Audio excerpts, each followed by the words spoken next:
Good morning everyone, I'm Richard Lewis reporting for cadred.org. It's a lovely frosty morning here in Copenhagen. It's started to snow outside, which is why we're starting our video tour of Copenhagen Games 2013 here from in the building at the front desk while people are just ploughing through. We're going to take you in, show you around and basically show you what you're doing here. I'll still have to do the security check on camera. There's my thing. Thank you guys. Brilliant. And yep, the cameraman too. So we'll take you this way. People have been setting up their PCs kind of overnight.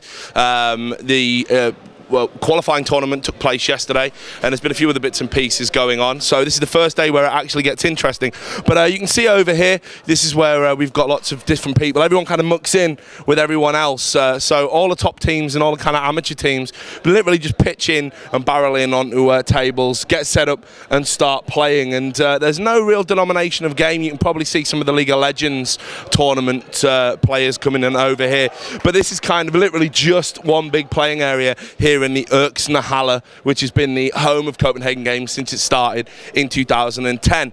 We're moving into the recreation area now, which is for some fucking reason ping pong, hugely popular here, and I'm not quite sure why. Cameraman, do come closer. I'm a dot in the distance. But yeah, ping pong and fuzzball seem to be the two ways that games like to principally entertain themselves when they're not playing, which is a bit like communist China or something. But there you go. So this is the big kind of main bit. You've got Complet, who have thrown loads of money into the tournament. One of the things about the Danish kind of esports scene, it appears to be very, very healthy because all of the games have like such huge numbers of players. I think one of the things a lot of people don't really know about is just how big, say, a game like League of Legends is in Denmark. I think it might actually even be in the top 10 countries according to right statistics. I need to double check that, but it ain't far off.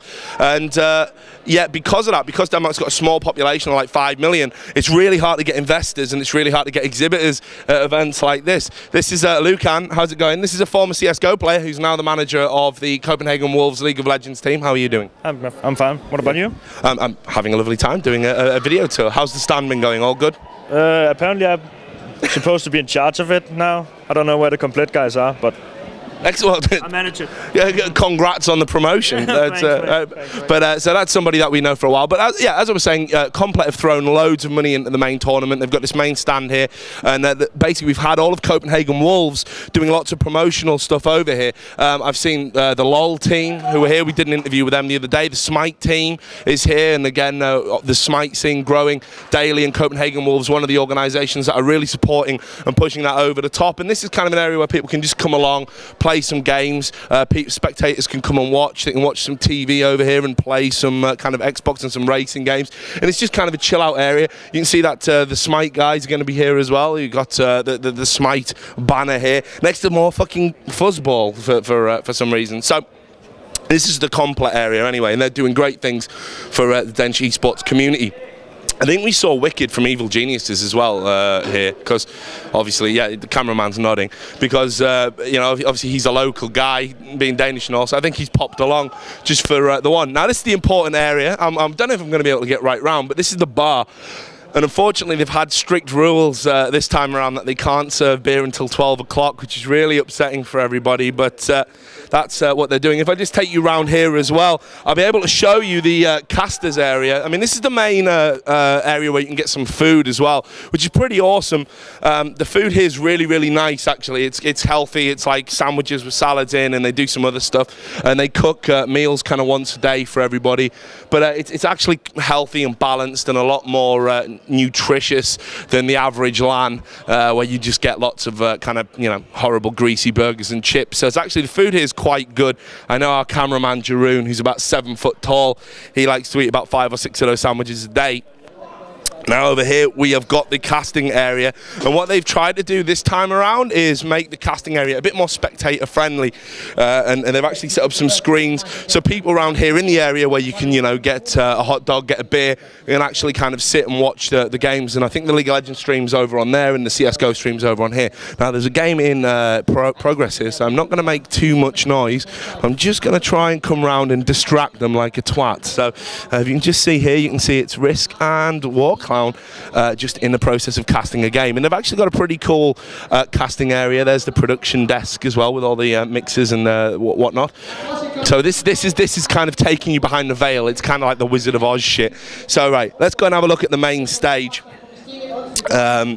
Just all the way over here again, but I mean, it's a great event, and it's one that's actually a lot more sizable than you would think just from looking at the venue. They do get a large footfall, they get a lot of visitors here, and it does fill up, especially on an evening, because you do get a lot of spectators coming in just to watch the odd game, or just to kind of, you know, catch what's happening on the stage, or to get the odd free bit of this and that. So this is the main stage, and looks like we've got a game going on. I think it's better to come around the back so you can actually get an idea of how visually impressive it is, having a good look. You can see that they've each got these big monitors here at the front for each player, so each player is individually displayed to the crowd, so you can see exactly what's going on. And that's on both sides, and of course you've got the big screen here, which at the moment just has a schedule on, which is kind of surprising. I'm guessing the guys or girls are still warming up, because there has been a female tournament, but we don't cover it because we just can't be asked with female segregated gaming on CAD. It just kind of sucks a little bit. So over here you've got, sorry, young man, we've got a FIFA area where people can basically just chill out and again just play some FIFA against their mates and enjoy some football. It's right next to the main kind of admin area, and this is a shop here for Fona where you can get to all technical stuff. I think we had to buy our own internet cable from here the other day for the handsome price of 50 krona, which I was over the moon about, but needs must as the devil drives. We're moving towards the end of our tour now, which is the press area. Over here you can see we've got Turtle Beach Entertainment, obviously, you know, a kind of mainstay at a lot of esports events. They promoting their stuff through headsets and everything else they've got going on here. I think it's some kind of mouse mats and control pads and all sorts. I mean, their hardware is really kind of growing in what they do, and people can try out some BioShock Infinite stuff, which is obviously one of the big games that's out at the moment. Now, this is where our tour will come to an end. I mean, I guess I can take you over to this area. You'll get an idea of the kind of crowds and stuff first, just before we do end it off. This is the kind of, again, some more of the tournament areas here. We've got the female tournament going on again, which I've already talked about a little bit. I don't know if you want to zoom in, because maybe you can get the look of, you know, some camel toe or some butt crack or whatever it is that male chauvinistic gamers enjoy.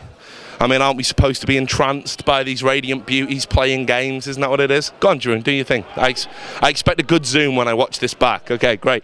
So that's the female gaming tournament. And if you come over here, I don't even know if we'll be able to get through, because it looks hugely popular. You can see this is where we start getting into the far less attractive, sweaty, male-orientated tournament. So I'll just see if I can take us through here. And yeah, because I want to kind of come over and just see what Frag Masters are doing, because they're regular on our tournament. You can but you probably see some familiar faces. I've seen Pasha hulking around, flexing his biceps. Hi there, Asmo, you okay? There we go. This is why we do it. It's just to show you all the familiar faces. And you can hear some of the loud noises coming in as well, because these games, of course, all count. This is literally, it's just kicked off. It is the start of the main tournament. So these are the big group stage games where it's literally going to set everybody off. And this is it. This is the Frag Masters are all tucked up in this corner, and you can see that they're missing Bar immensely there. And Darren can barely bring himself to look up and talk. There's some tears there. How you doing? You okay? Single tear. Single tear. There you go. So he's really suffering. We all miss you, Andre. We all miss you, bro. So there you go. So this is it, right? So let's finish this fucking tour off, because we've been rambling incoherently for some time now. But this will give you an idea of just, you know, kind of how big it is, and you know, lots of areas to kind of spectate. People are getting really psyched up into the game. So we'll squeeze back through here. We'll just go past the TT Esports guys. Thank you very much. There we go. Right. And this is the press area that I'm going to take you into now, which is, of course, where we're going to be based for the entirety of the tournament. I'm going to be doing some interviews over in this area here, because we have got a nice Copenhagen Games banner that we can utilise.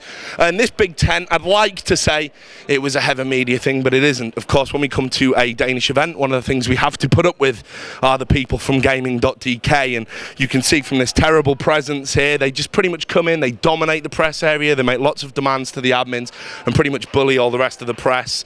And We don't go home early. Yeah, and this is Bruno, who lives in Miami now. He's a long-standing friend and everything. How's it going? Are you glad to be back in Denmark? Absolutely, but it's freaking freezing. Miami and Denmark are a lot different. And you may not recognise this guy because he's lost about 20 kilos, but that wasn't planned. It's because of a disease, isn't it? All? Yeah. It's transferable, so yeah, watch out. Okay, well, there you go. But these are the guys from Gaming.dk. They brought a staff of 10 here. They always come down and have a party, play some music. They're really cool dudes. Around here, I think we got some StarCraft 2 casters, so I'll try and keep my voice down, and they're going to be casting some of the games over there. This is where we're based. We actually had a table brought in especially for us because we're just so fucking important. And that's pretty much it. That's Copenhagen Games in a nutshell. That's what you're going to get, and that's the sights and the sounds that you're missing if you haven't been able to travel. Do stay tuned to CAD-RED because I know we're going to have some amazing video interviews coming up. We've been scheduling them all day yesterday. Don't laugh, cameraman, we have. And we know we're going to bring you some really good ones. We've already done the League of Legends, Copenhagen Wolves guys, which was awesome. And we're going to bring you some good ones as the matches kind of unfold. So do stay tuned to the website, don't go anywhere, and we will bring you the very best coverage from Copenhagen Games 2013.